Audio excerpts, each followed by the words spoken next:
Welcome back to Left Unattended. The podcast exists to normalize real stories of neurodivergence in work and life. The triumphs, the struggles, the masking, the misunderstanding, and the moment people begin to realize they were never the problem in the way that they were taught to believe. Today, I'm joined by Gazit Khaya Nikosi, an ADHD post-TBI, queer trans neurocomplex coach and practitioner who is building a life worth living on the other side of chronic anxiety, suicidality, sensory sensitivity, social communication mismatches. Gazit's work now centers somatic parts work, value-based integration, the safe and sound protocol, which I'm really interested about, and helping people come back to themselves. Today, we're talking about being labeled too much, the cost of masking, what happens when workplaces don't support real accommodations, and how caring for yourself can become the thing that allows for your brilliance to emerge.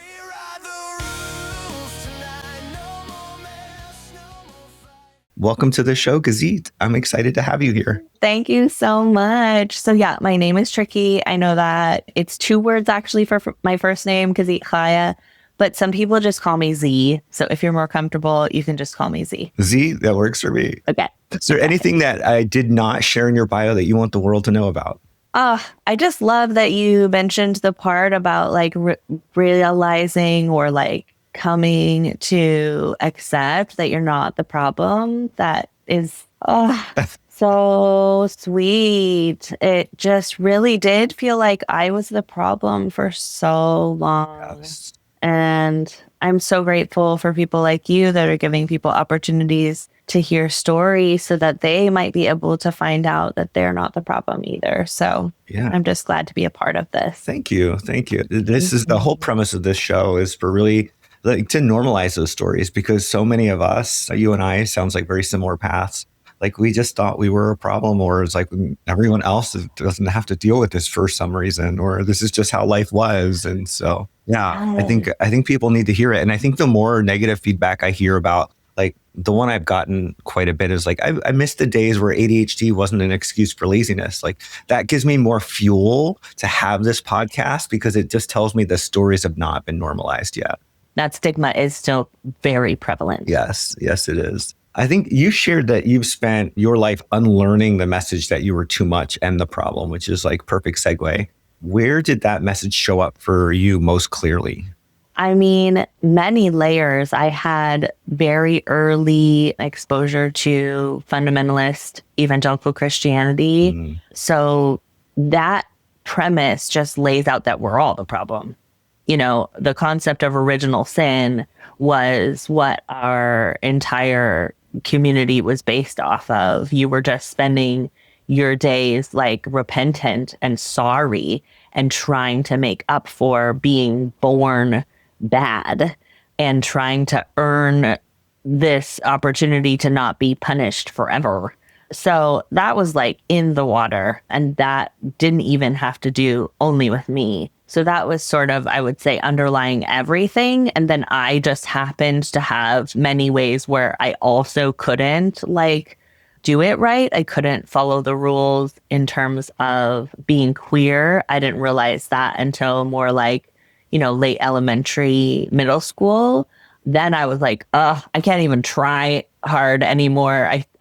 I kept trying for a bit, but then eventually by the end of college, I was like, yeah, I can't get this out of me. I don't know what to do about it, you know? So that was a like push to connect with other systems of belief that might have room for me to not be the problem. But I would say there were little ways that I was also like not doing it right in that culture, because there's a documentary that they made about the certain branch of evangelical Christianity that I was a part of, and it's called Shiny Happy People. Have you heard of it? I haven't. Now I have to watch. It's very intense. So like content warning to anyone who's been in the evangelical world, like watch it with caution. But Shiny Happy People is like such a great title, because that's really what we were expected to be. Like sort of your happiness signifies that you were doing it right, that God was blessing you, that you were like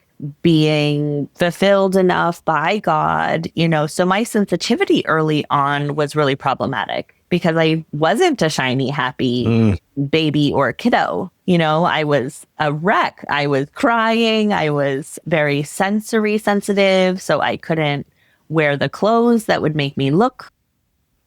Okay. Do you have a sock story? I feel like we all have a sock. Oh, yes. I didn't even know 100%. it was a thing until I have written down my own discovery. Like, I'd love to hear what's your sock story. Yeah.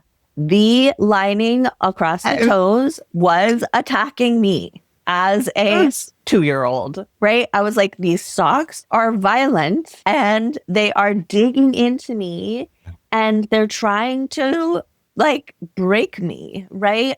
The sock. And I remember being like, could I turn it inside out? Because that little, they don't even have them as much in socks anymore. That was on the end. Yes.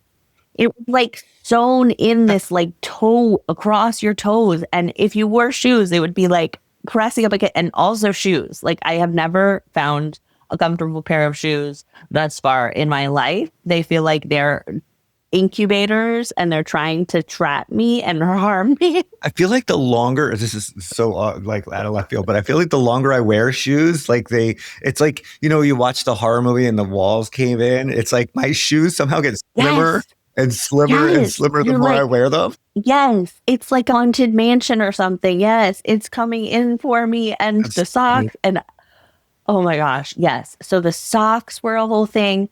Any waistband. I could not do any waistband. Like really felt like it was a cruelty. All of the fabrics, all of the things, right? All of the lights. I can't tell you how many times I was on the floor with no lights on doing my homework or reading in my room. And my parents would come in and be like, turn the lights on. Like, we bought you this nice desk. Why aren't you sitting on it? I could not sit on chairs. Like, I had to be crisscross applesauce or legs up next to me, right? So, yeah, I could not do it. I couldn't eat in the way they wanted me to eat, right? I would, like, pick at everything, super picky, like, didn't want any of the textures. But then I was, like, fainting because I wasn't eating, right? So I was not pulling off shiny happy like at all. I was so shy. And my mom put me in musical theater because she wanted me to like get over the shyness, which was so painful. Right. It's all the things. So I just, I was the problem in terms of like we were born the problem, but then I was the problem because I could not pull up the shiny happy thing. I was also devastated about the inequalities of the world. So that justice sensitivity, I don't know if you've come across that in the autism world, but my justice sensitivity is like the highest. And I would be like, there's a story that I made my parents pull over because there was someone walking by in the rain and I like wanted to give them my umbrella and they were like, that's our umbrella. Please don't give it to Emma. I was like, it was fighting them that Jesus wanted us to give the umbrella, right? Like, I just could not pull it off. I had no chill. Everything was intensity level 1 million. Yeah. You ever talk to my parents? They would tell you the horror stories of my like temper tantrums because it was always a chore getting me to walk out the door with the socks. It was always a chore with my shirt tags because back then they didn't have tagless shirts. And my father used to spend so much time like getting as close to the fabric as possible. Oh, he tried. He really, and I was also a kid that got a lot of like canker sores in my mouth. And like that would just like, I couldn't do anything. I mean, not only is it painful to eat, but like I didn't want to do anything. I didn't want to see anything. Like I felt like it was so paralyzing to be a kid a lot of the times. Oh my gosh. It's so interesting because when I talk with neurodivergent folks, people are like, childhood was so hard. Like we don't have that like nostalgia for childhood that other humans seem to. I'm like, I don't have any happy memories. Like, I'm like, I hated it. I have like moments, but I wouldn't say like real memories of like continued happiness. Right. Like birthday parties, so hard. Clothes, so hard. Food, so hard. Like everything. Yeah. I have definitely a much more like happy life now than I did as a child. I think you had written down at one point that you were put on probation for crying too much. Like, tell me that story because I was working at an elementary school I'm trained as a speech pathologist. Okay. I was going through a divorce, first of all, and was postpartum. Oh, So wow. I had had a baby. And then, like, I don't know if you've talked with any neurodivergent, like, pregnant or postpartum people, but it is like the hellscape of all sensory experiences to be pregnant and then to have a baby and then to, like, breastfeed that baby. It's like, oh my gosh, talk about all of the sensory stuff and no autonomy. Like, you don't have control. Wow. No one's ever actually brought that up. I mean, obviously, like, ignorance here being a male, but like, Sure. I'd never really thought about that. So difficult. I was particularly sick during pregnancy. I think that is because my nervous system is just like particularly sensitive, but I threw up the entire time. I could not eat literally anything. I lost weight. I had had a miscarriage prior. So we were like sincerely worried about the baby. When I actually had my kid, I had been so indoctrinated with all the like, do it natural, like be the perfect organic everything, that I refused any kind of pain meds. And I got myself into like a very dangerous situation. And I wouldn't even I was so extreme, but I blame my fundamentalist, like dogmatic upbringing for that. It's primed to be dogmatic. But I had 2.5 hours of reconstructive surgery after my kid was born with no pain medication. And I wouldn't let the surgeon turn the lights on. So the surgeon had a light on their head that they were like trying to do surgery. Oh my goodness. So yes, I was just in the first 2 years after that when I was working at this elementary school. So I was still breastfeeding. I was in a very like difficult relationship conflict. You know, my ex really wanted to end the relationship. I was desperate to not. I was like traumatized missing my baby, like back at work. All of the cards were stacked against me. I first of all just had no like control over my hormones. But I also am a person who cries. Like I just cry regularly. And it doesn't mean that it's the end of the world for me. It just, that is how my body works. And I was told my whole life to stop crying. Wow. And my grandma, interestingly, like every single time we would interact with her, she would be crying. Like she was a crier too. So I think she probably was neurodivergent as well. Like she just might be a crier. I have actually heard that ADHD can, like people can be like constantly crying from just the overwhelm. Wow. So there is somebody out there, I can't remember where I came across it, but somebody out there has acknowledged that there's a bit of a link there. Doesn't surprise me. And what had actually happened was I had to contact DCF, Department of Children and Families, about one of my students. And I cried in front of the student when the student disclosed what was going on in the home. And I cried in front of the DCF worker and my principal, which the principal deemed unprofessional. And it was a horrifying, abuse story that my student was living through. So for me, it still matches. I don't think there was anything unprofessional about the fact that I was being impacted, but they really want people to be robots. It's an institution. And he put me on probation for emotional stability. And wow. I was like, how is this going to be measured? Are you like taking notes on how many times I cry? And are you videotaping me? Like, how are you gathering this data? It was never disclosed to me. There was no rubric for what I was reaching for. It felt like pretty sketchy what was being done. Oh, that's awesome. So thank you. It was very, very, a lot of the situations, the whole childhood thing. And then my ex also had expectations about me not demonstrating any sort of like emotional lability. And then to have that come into my professional life too, I got pretty freaked out and thought I needed to like completely control and shut down my emotions after all that. And it has taken me a long time to get to the point where I'm like, oh, actually, my emotional landscape is reflective of my hyper empathy, which we're now understanding with autism, the overwhelm that can come nervous system wise through both the ADHD and the autism.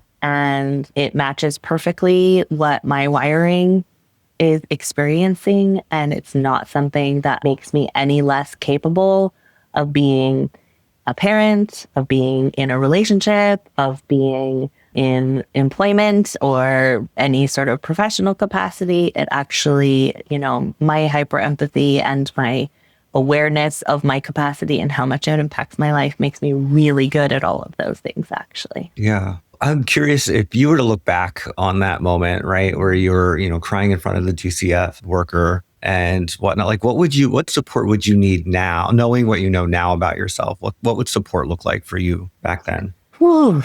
So certainly, if I had been pulled into the meeting with that principal and I had the language to know that I was neurodivergent and that I was experiencing some hyper empathy there, I would ask for that principal to have a meeting with me and the human resources so that we could make sure that that principal had training around what that meant. I do remember that I was asked to have that DCF meeting when I didn't feel comfortable doing it. I had said, I don't want to be the one who has the meeting with them. And I'd like someone else to lead that meeting, because as a mandated reporter, all I was really required to do was to submit my report. Yeah.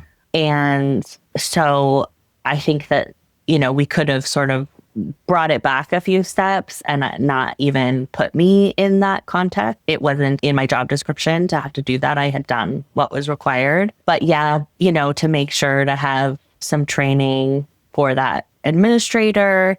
And then also I would have wanted to offer myself some resourcing, whether that be through some therapy. Some school districts offer, like employee, I can't remember what it's called, EAPs, police programs. I probably would have liked an administrator to recommend that and to say, how did this experience affect you? You experienced a trauma in the workplace, and let's get you some resources to make sure that you can process it, because it makes sense that this was upsetting. One of the things I really do like is looking back at our lives and realizing we weren't really the problem. We just were unsupported in that moment. And I love rewriting my life. And every once in a while, I'll get a new memory that'll come up. And I'm like, oh yeah, that was because this is where I was not supported. And isn't that the journey for us who are, I don't remember, when were you diagnosed? I got my ADHD diagnosis in my mid-20s. And then I got my autism diagnosis in my mid to late, I want to say 36, somewhere around there.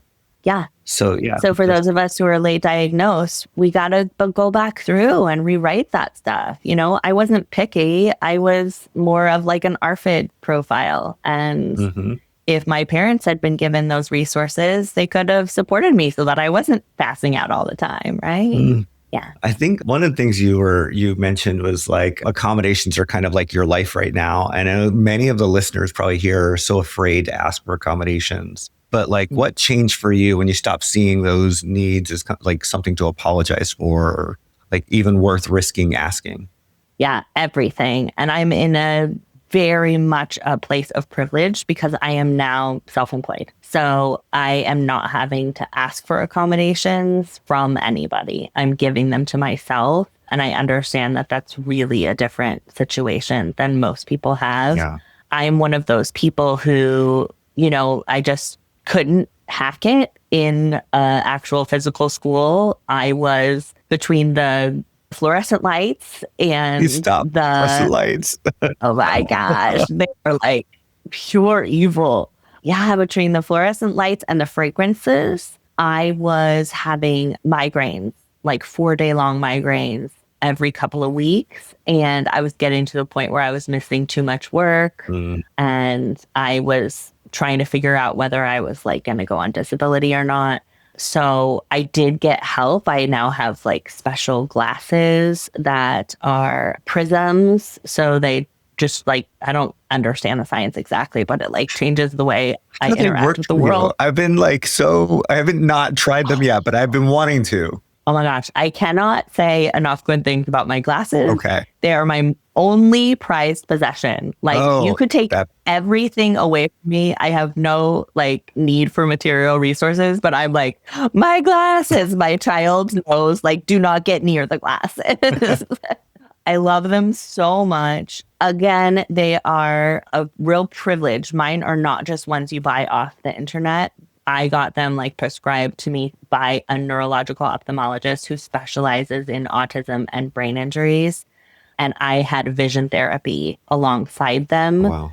For it's been years, but just every now and then I have to get another dose of vision therapy. And I had what's called MST, multi-sensory training, which is wild, but very cool, twice. Most people only do it once, but it's like from Finland or something. And it's been researched with autism. And basically, I was laying on a table that like moved up and down.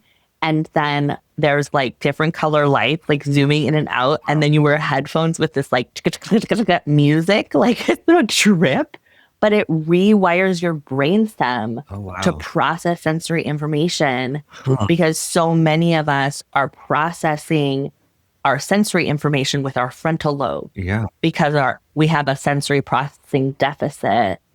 And so we're doing it with our frontal lobe, which is what actually leads to the emotional lability, is how my neurological ophthalmologist told me, is that like, because you're using up all of your resources on just like, okay, light, sound, movement. Interesting. That you have nothing left for managing your emotions. Oh, right. Feel that. So the vision therapy and the glasses really help me process my sensory information. It like helps me know where I am in space. And then the blue is like a special medical filter. And it does something else. It like reduces anxiety. And they had to test a billion different colors. It's very interesting. Oh, so like the color is personal to, I love that. Yes, very cool. And it would be like, you know, they'd put one color on and it'd be like, I want to murder you. And then I put another color on and I'm like, I feel fantastic. And then another and I'm like, oh, I feel itchy. Like it was so weird.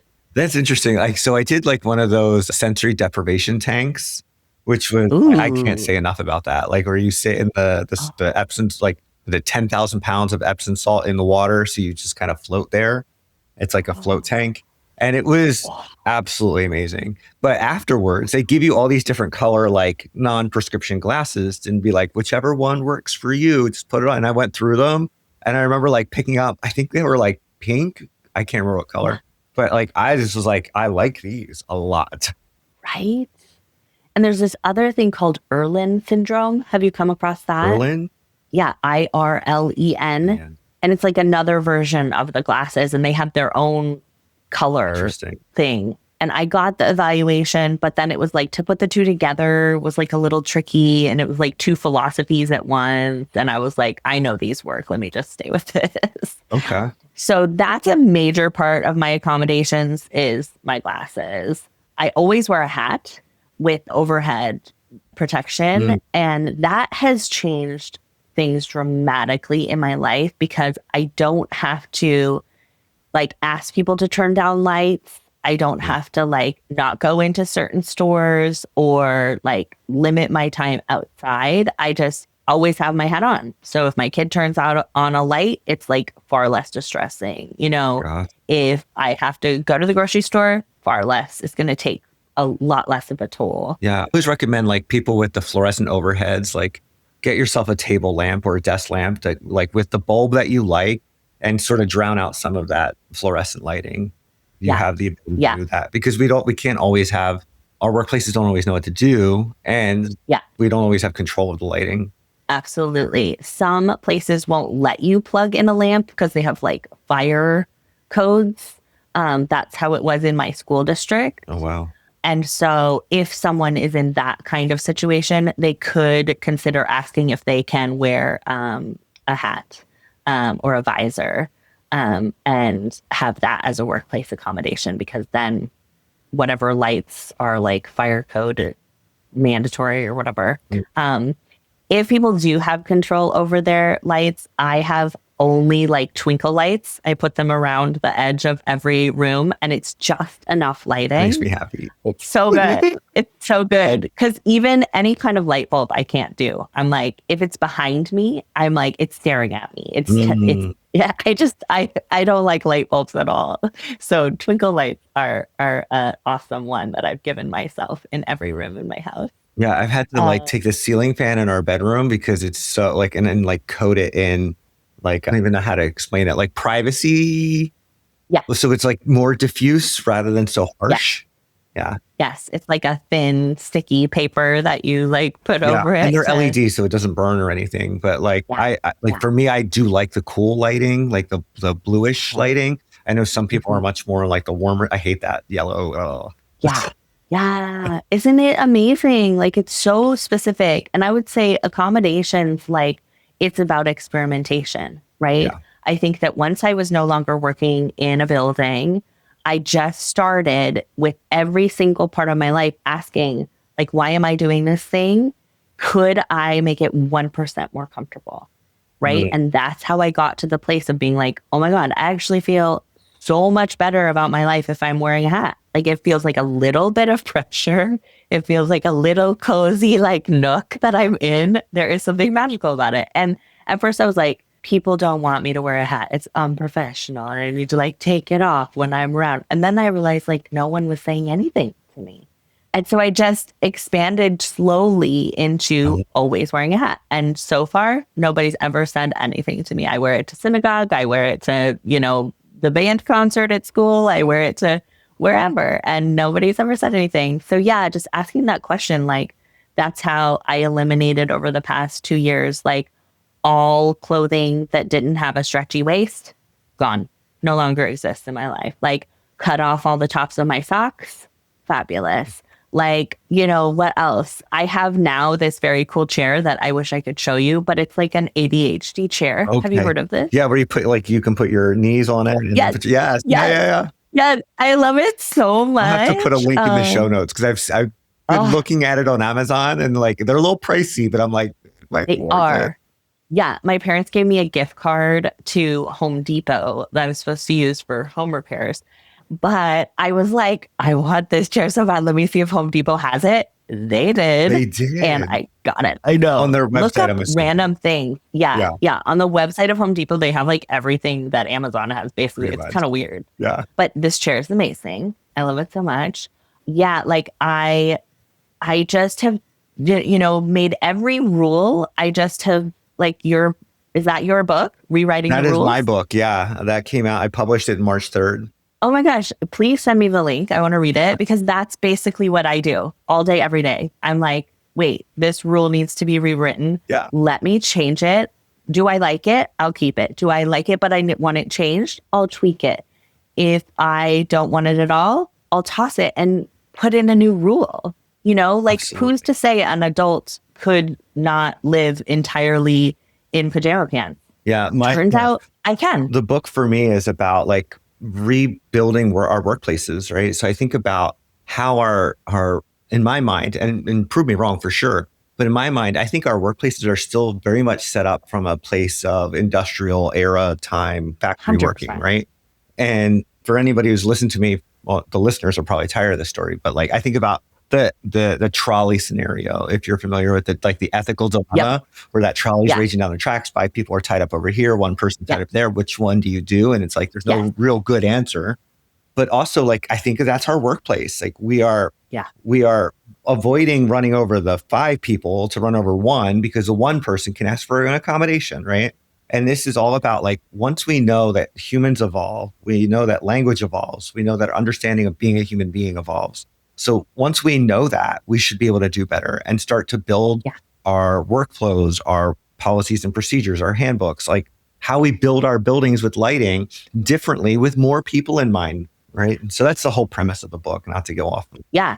Oh, I can't wait to check it out. But I think, what we miss when we talk about accommodations is workplaces and families, for that matter, think like, oh, it's inconvenient, like you're slowing us down, like this thing, like lazy, okay? But if we actually look at it, like the like most impactful contributions to society thus far have been made by neurodivergent people. Okay. Electricity, anything Einstein came up with, which is like everything. Galileo, like Galileo, you know, what a neurodivergent person, right? Like a mathematician, musician who was like doing spiritual stuff too and was like, no, I'm not changing my mind. Talk about rigidity, right? Like you can lock me up. Like all of the contributions to where we are now are because of neurodivergent people and because they were able, you know, Tesla, all the computer people, right? Like we're making a big impact. We have huge contributions to give, but if you don't accommodate us, we'll end up at an institution or in some sort of addiction or just like lost in our own pain and suffering. The stats on like I think I've read the stats on ADHD and addiction, and it was just like completely ridiculous to realize the addiction is not the addiction. The addiction is it's unaccommodated or divergent. Yes. Mm-hmm. And that unaccommodated autism is suicidality. Yes. You have like 90% more chance of being suicidal if you're autistic than if you're not. Yeah. Right? It's ridiculous. And it's not the autism or the ADHD. It's unaccommodated autism or it's a social ADHD. Construct of this world. Yeah, yes. Absolutely. Yes. Yes. So when we have our accommodations, then we'll actually contribute significantly. Yeah. And you will be so much better off because you had one of us who was accommodated. Because we have a ton to offer. For example, on a small scale, not so small, my kid gets to have me as an active parent because I'm accommodated. Before I was accommodated, I was suicidal and on the verge of ending up in a psych hospital, on the verge of losing my parenting rights. And if I had continued to think of myself as someone who just was bad, I would have continued down that spiral and I wouldn't have been, who knows if I would have died by suicide or if I would have ended up maintaining parenting rights. And now my kid gets to have like a happy, involved parent who can take him to his lacrosse championship celebration yesterday with a giant pool party and accommodate myself by parking my car out front of the house and staying in the car and reading a book while he splashed and played in the pool party, right? Yes, yeah. That was a beautiful way for him to still be connected with his life and what's meaningful to him and me to take really good care of myself so that I could be there for him. Like, it's just, you know, accommodations actually benefit everyone. Yeah. So I'm trying, I know we're not there yet, but I'm hoping we can get to a bridge between accommodations and accessibility, and like the universal design is really the ultimate goal, right? Is where it's already built in. We don't have to ask for accommodations, but one day, maybe in our lifetime, but that's really where I don't know. Maybe they're doing it in Sweden, right? Like probably Sweden's doing things like they have people's menstrual cycles on like company calendars. Oh wow!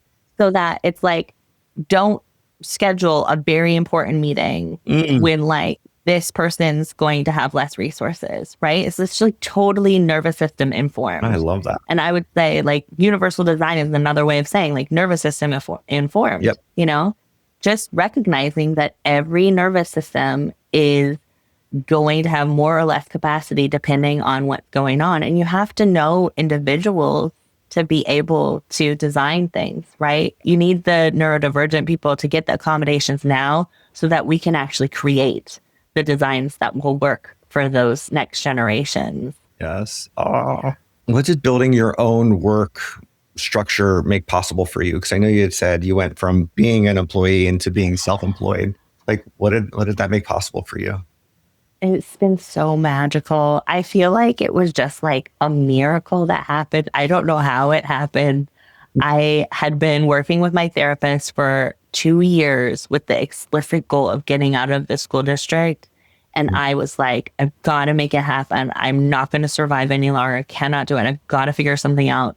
I had done a million different trainings. I was in one, totally got scammed, $7,000 down the drain. Like, I know it was so painful. I got licensed as an insurance person. I got certified to do this. I mean, everything I could I used to sell life and health insurance to senior citizens. So that's what I got licensed for. Oh my God. I don't think I would have lasted long. I definitely did the whole like colonial pen if you see it on TV. Oh my gosh. We're so precious. We're trying so hard, right? Yeah. So I have like tried a million different things. And then finally I was like, I can't figure it out. I just have to keep working in schools. I'm giving up. And I was so sad about it. And I decided to take the summer off. I had always worked summer. And I was like, okay, I'm just going to take the summer off. And then this random miracle happened where I had called to make a session with this podcaster who I really like an energy, like tarot card type of a thing or something. Yeah. And I got on the phone with her and I was like, I don't know what to ask you about. Like, I don't know why I called. And she's like, it's okay. Some people get like social anxiety on these calls, and I have social anxiety, and I think I have autism, and safe and sound protocol is one of the things that I had gotten trained in, but I could not figure out how to get clients. And so I was going to give up on that too. And I was like, well, I have this thing I'm trained in. I'm going to give up on it because you have to pay monthly to be able to be a provider. And I'd been paying for like a year and no clients. And I was like, I need to let this go. So I told her, I'm about to let this go. I'll give it to you for free because I feel like someone should get the benefit of the thousands of dollars I spent to get trained in this, right? And so she was like, great. So I did it with her. And then she invited me onto her podcast, which was my first podcast experience. And the next day, 47 people contacted me from her podcast. That's amazing. Yes. And we're like, I want to do the safe and sound protocol. And so it was given to me as such a gift. And I feel so grateful. And then it's just kind of continued from there. Every day I'm like, is it over? But I hope it never ends. But I don't know because I don't do any marketing. All I do is go on podcasts because I can't. I get the ick from marketing. Like I cannot. So I love podcasts. I'm like, if anyone finds out about me and wants to work with me, great. But I don't know. It'll last as long as it lasts. But so I get to do this thing with people that I actually believe in. And I think that's something that is more sort of like not talked about enough with autism in particular, is that you really need an ADHD. You need to be interested in what you're doing for work and you need to really believe in it. Yeah. Because the like, I don't feel like I'm being honest thing is really loud for us. You know, it's very hard to try to convince someone of something or try to get someone to do something or get yourself to do something that you're not really interested in and believe in. So I feel so lucky that I got to start doing the SSP with people. And it's so mellow because it's like sort of like a therapy session, but like there's also times when they're listening to the music. So there's like sort of like lower interaction than maybe your typical, which is really good, I think, for me and the people I'm working with. It gets to be like little meditative, like contemplative. They get to do art while they're listening to the music. I get to be in my cozy house. I don't have like an outside office. It's just in my house. I only work part-time, so I don't start until 11 and I finish at 4. Most every day, which gives me like, I could get my kid to school and then I can like take a walk, which is one of my biggest accommodations. My doctor told me for years that exercise is really helpful. And I was like, I don't believe you, but right? It is. Turns out. So I take my very slow walk, like any other human would be so annoyed, but I cannot hustle. There's nothing in me that hustles. So I take my very slow walk. Then I have like my very slow breakfast and then I ease into work and my work is so slow, you know, and people who are like sincere, there's no chit chat, like it's all depth, you know, all just really emotionally real, which is a huge benefit for me. I get to have no lights on. I get to be in my pajama pants. I love I get to have my hat on. I get to have my, 15 cups, one hot, one cold always. I get to have all those things. I get to have my own bathroom, which actually, I Yes. don't know if this is a general thing, but I need my own bathroom. Is that a thing? I don't know, but I love me my own bathroom. Like Right? it's like a safe It makes, space that I don't want to share. yes, I am married and I yes, still don't want to share. right? I call it the home bathroom, and I talk to my clients. I think it's like a nervous system can't fully relax unless you have like your bathroom. There's something very special about it. Yeah. So yeah. And I have my food and I get to eat it in smaller chunks. I've never been able to do like a meal. Like I'm a smaller chunks person. So I get to do that in between sessions. And yeah, my life is so good now. And I get to have all my art and colors and all my stuffies. And If you're not watching this podcast on YouTube, you should be. I get to have my little beautiful painting. It's called Self-Love. No, And I it's was two of the looking same at people that. hugging. Yeah. I love it. I love it so much. Me too. Yeah. So this podcast is called Left Unattended. And I'm just curious. I asked this to everybody. What does that mean to you? It's interesting. I was just talking with a client about like, what would it be like if there was no one like watching you and telling you what to do? Ooh. And so it makes me think of that. And Okay. this person couldn't really like think of it because they always been sort of like someone telling them you're doing it right, you're doing it wrong. And it feels a little bit like that Rumi quote that I have in my profile, actually, that's like, out beyond wrongdoing and right doing, there is a field and I'll meet you there. Yeah. Like where we could just be. And can you let, for any of the listeners who are interested in the Safe and Sound protocol, like how can they get a hold of you? So I have a website. It's weirdly hard for people to find me. I don't know why. I've tried, but it's called The Rooted Co-op. So TheRootedCoop.com. You can book a free call with me and you can just like see if we vibe. I offer somatic parts work, which is just like working with both the body and sort of our thoughts and feelings. So physical sensations along with thoughts and feelings. And then I support it with the Safe and Sound protocol, which is especially filtered music that supports the nervous system. And it was originally researched with autistic folks, but really great for anyone who experiences sensory sensitivities, social mismatches, more stuckness in terms of fight, flight, or freeze than you'd like. Those are great candidates for it. I also have a lot of free resources on my YouTube channel, which is also The Rooted Co-op. You can get nervous system exercises, thoughts on all sorts of things. I have too many playlists, but I try to make a lot of free stuff available. Awesome. Thank you. Thank you so much for being a guest on the show. I've enjoyed this conversation so much. And maybe we'll have to have you back because there's so much more I want to talk to you about. If this conversation made you realize that you are carrying more invisible load than people understand, especially around masking, sensory needs, emotional expression, people pleasing, or just trying to seem acceptable at work, I'd love to have a real conversation with you. And you can book a discovery call with me at Synapt. It's syn-apt.me/coaching-schedule. And then give Gazit or Z space to share as well. And that's therootedcoop.com or on YouTube. It was at youtube.com/@therootedcoop. Thank you so much. It's been a pleasure. Thank you so much for listening to this episode of Left Unattended. A huge thank you to my guest, Gazit Khaya Nikosi. And of course, thank you, Dustin Bays, for editing and making sure this podcast sounds as good as it feels. If today's conversation resonated with you, let's keep the connection going.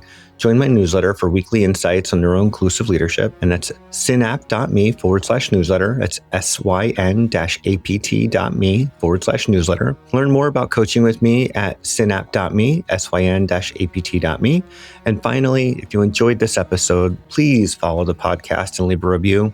It helps more people find these conversations. It reminds the world that belonging is not a luxury. It's a leadership strategy.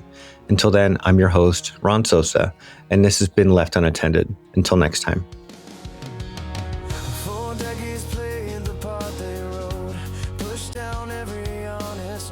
But imitation drains our soul. It's time to take back control. control.